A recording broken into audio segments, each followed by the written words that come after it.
Mamlatir Fall, coordinateur de l'antenne régionale de la coalition Publiez ce que vous payez. Oui, l'objet de la rencontre et les objectifs. Oui, bon, aujourd'hui nous sommes avec le comité national de l'ITE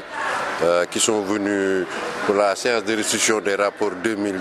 2015-2016. Comme ils l'ont fait dans toutes les régions, en commençant par Thiès, Kédougou, Matam, ils terminent par Saint-Louis. Et généralement, comme nous avons un protocole avec eux, ils font la restitution le premier jour avec les autorités et le deuxième jour, nous organisons un forum populaire pour leur permettre de mieux faire redescendre le rapport à la base et répondre aux questionnements des populations. Oui, au niveau local, ça fait un bon bout de temps qu'on parle de publier ce que vous payez. Qu'est-ce qui a été réellement constaté? Est-ce qu'il y a eu des améliorations concrètement et quel est l'état de réception de publier ce que vous payez par rapport à ceux qui gèrent les choses? Mais bon, vous savez, nous sommes au début, c'est l'année dernière, ça fait 1 an que nous avons installé l'antenne. Maintenant, nous avons organisé déjà 2 ou 3 ateliers pour sensibiliser les populations sur les enjeux de la future exploitation du gaz. Et éventuellement, essayer de tout faire pour atténuer les conséquences qui pourraient être néfastes pour nos populations. Et si vous avez suivi les travaux d'hier, nous avons insisté, nous, au niveau de la coalition locale, pour essayer de faire un plaidoyer sur le contenu local. Mettre quelque chose dans le contenu local au bénéfice de nos secteurs privés locaux, des populations. Et c'est ça le principal combat de l'antenne. Vraiment faire le plaidoyer pour que la loi sur le contenu local soit effective et que vraiment favorise le maximum les entreprises, les populations, les élèves, les étudiants qui sont dans la région d'abord. Mais on a vu également à cet atelier la participation de la Mauritanie, également d'autres délégations venues des autres régions du Sénégal. À quoi cela est dû? Oui, bon, vous savez, récemment, les 2 présidents, le président mauritanien et le président sénégalais, ont signé l'accord gazier. Et comme vous voyez, par exemple, le gaz est à cheval entre nos 2 pays. Donc, c'est plus judicieux que vraiment qu'il y ait une entente déjà entre ces 2 pays. Et nos amis de la coalition nationale, comme ils travaillent en parfaite synergie avec leurs homologues mauritaniens, bon, ils ont vraiment eu la bonne idée de les inviter à cette restitution. C'est ce qui explique leur présence ici.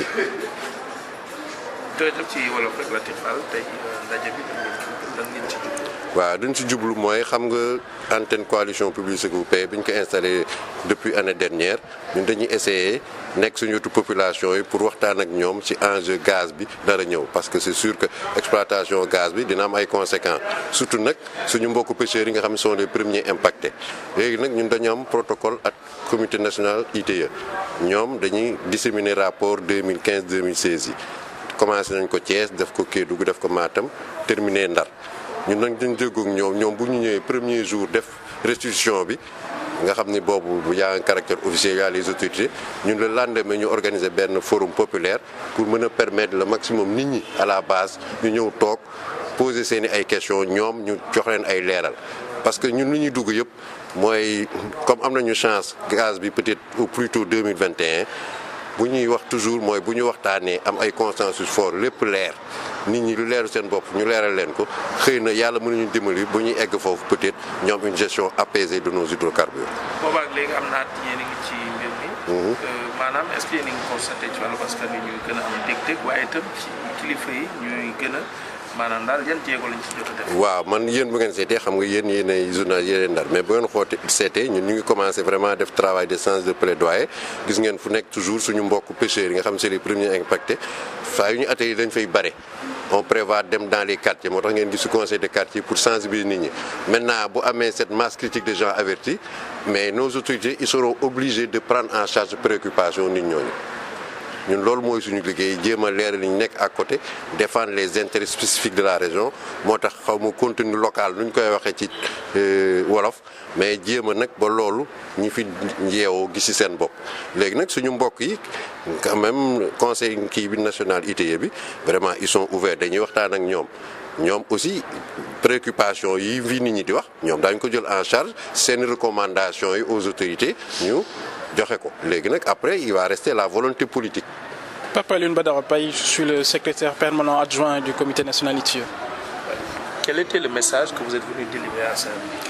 Oui, d'abord dire aux Saint-Louisiens que l'ITIE est une norme mondiale qui est mise en œuvre dans 52 pays. Et cette norme-là vise à garantir une transparence et une gestion inclusive, participative du secteur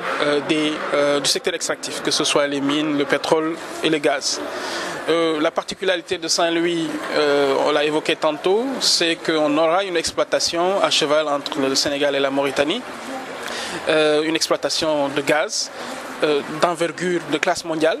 Donc ça demande une certaine préparation, déjà voir quelles sont les espérances des populations et leur apporter la bonne information sur l'état des ressources, mais également actuellement quels sont les dispositifs juridiques institutionnels qui sont en place pour pouvoir anticiper les mutations qui vont s'opérer, que ce soit sur le plan social, économique, mais aussi il y aura certainement d'éventuels impacts environnementaux qu'il faut anticiper. Et c'est pourquoi on a réuni des acteurs de différents horizons, que ce soit le comité national ITIE qui a déjà un caractère multipartite, mais on est venu aussi avec les sociétés concernées, Cosmos Energy, BP, avec la direction de l'environnement qui représente le ministère de l'Environnement pour apporter cette information à la population sur quels sont les dispositifs qui sont mis actuellement en place et leur donner surtout l'opportunité d'ouvrir le débat. Parce que l'une des finalités de l'ITIE aussi, c'est d'ouvrir un débat public et un débat informé pour qu'on puisse en tirer le meilleur profit pour passer justement des rapports qu'on produit chaque année aux réformes. Parce que c'est comme ça que l'ITIE fonctionne. Il faut avoir des recommandations qu'il faut mettre sur la table des pouvoirs publics pour pouvoir améliorer la gouvernance du secteur extractif de manière générale. Le Saint-Louisien, c'est le Djibouti. Est-ce qu'avec l'exploitation du gaz et du pétrole, les ressources halieutiques ne seront pas menacées? Et également, les pêcheurs ont l'impression qu'on va substituer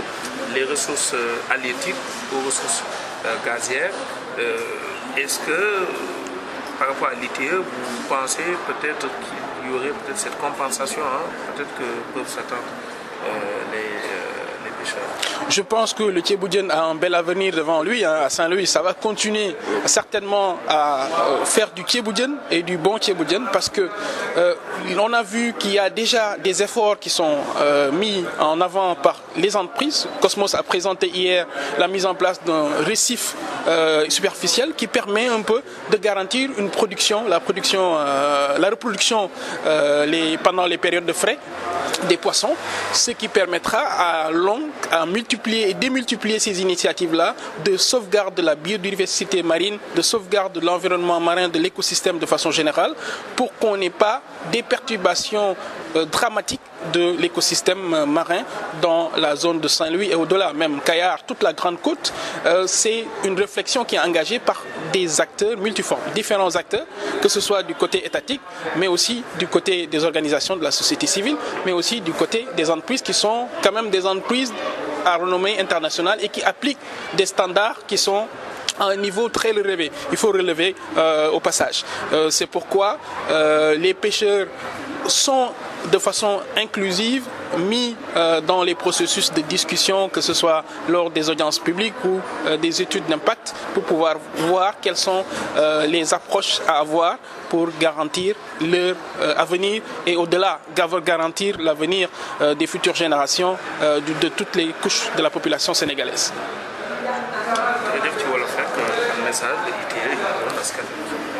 waaw message bi ITIE andi woon askan wi mooy ñëw won leen yan xibaar moo yees ci li nga xam ne mooy wàllum secteur extractif. Bu ñu waxee secteur extractif mooy wàllum mine bi muy gàncax yi nekk ci biir suuf si moo xam or wala li nga xam ne mooy pétrole ak gaz gi. ñëw won leen xibaar yooyu waaye tamit ànd ak mbooloo moo xam ne ñii ñu ngi féetee ci wàllum société civile, ñii ñu ngi féetee ci wàllum état muy administration, ñii ñu ngi féetee ci wàllu entreprise yi ndax ñoom ñooy ndey mbill bi, ñoom ñooy exploité. ñi ñëw wax ak askan wi ndax ITIE dafa jóg pour xamle leeralal tamit li nga xam ne moom mooy ni secteur bi di doxee. kon ci ñi xam ne am nay jumtukaay yoo xam ne yu ñuy jëfandikoo la mooy jumtukaay yu mel ni ñëw comme niñ def démb ñëw waxtaan ak askan wi waxtaan ak autorités yi tey ñi dellusiwaat di gën a yaatal géew gi gën a yaatal waxtaan wi acteurs yi nekk à la base ñëpp ñu waxtaan ak ñoom ndax ITIE li muy sàmmonteeg mooy dafa war a taxawal li nga xam ne mooy ab débat public maanaam ab waxtaan boo xam ne ñëpp a koy teewee waxtaan joo xam ne tamit day ànd ak day tegu ci xam-xam débat public informé. beneen wàll bi mooy rapport yi ñuy produire li muy wax lépp dañ koy tënk ci benn mbir mooy bu ñu gëstoo xool saytu mbir mi lan moo ci lënt ñu ne léegi nañ def ay recommandation maanaam joxe ay ndénkaane pouvoir public bi muy administration yi wala li nga xam ne mooy état bi ngir buñ ko doxalee mu mën a gën a yombalal gën a jagal li nga xam ne moom mooy gestion secteur bi. moo tax bu ñu xoolee démb